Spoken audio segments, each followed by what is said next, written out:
A Diagnosis of Death, a short story volume.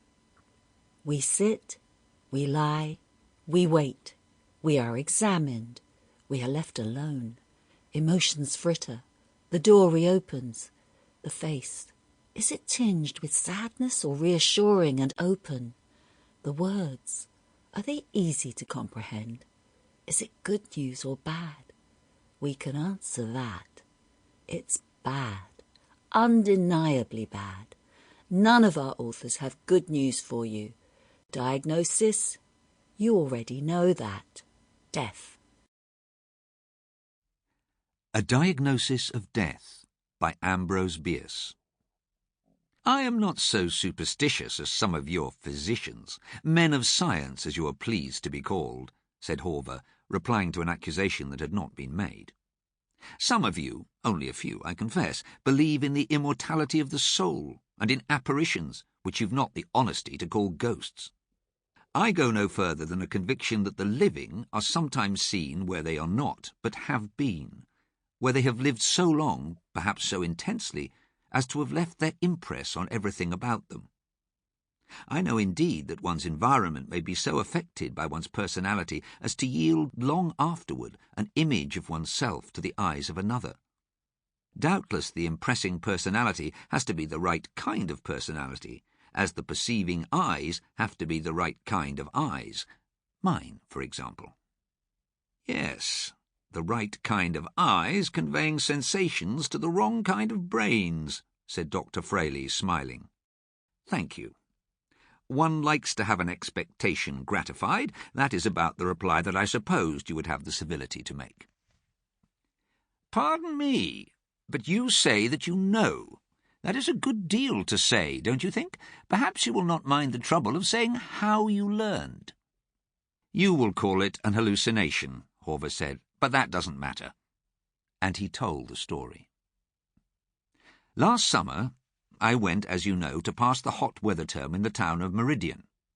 The relative at whose house I had intended to stay was ill, so I sought other quarters. After some difficulty, I succeeded in renting a vacant dwelling that had been occupied by an eccentric doctor of the name of Mannering, who had gone away years before, no one knew where, not even his agent. He had built the house himself, and had lived in it with an old servant for about 10 years. His practice, never very extensive, had after a few years been given up entirely.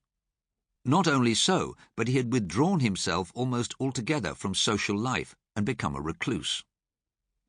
I was told by the village doctor, about the only person with whom he held any relations, that during his retirement he had devoted himself to a single line of study, the result of which he had expounded in a book that did not commend itself to the approval of his professional brethren, who indeed considered him not entirely sane.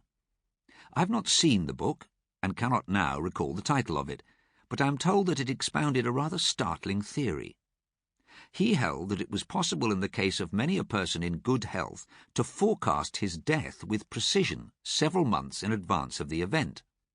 The limit, I think, was 18 months.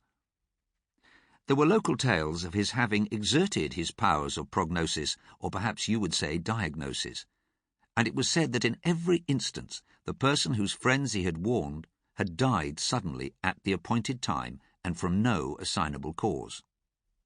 All this, however, has nothing to do with what I have to tell. I thought it might amuse a physician.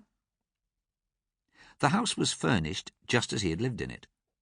It was a rather gloomy dwelling for one who was neither a recluse nor a student, and I think it gave something of its character to me, perhaps some of its former occupant's character.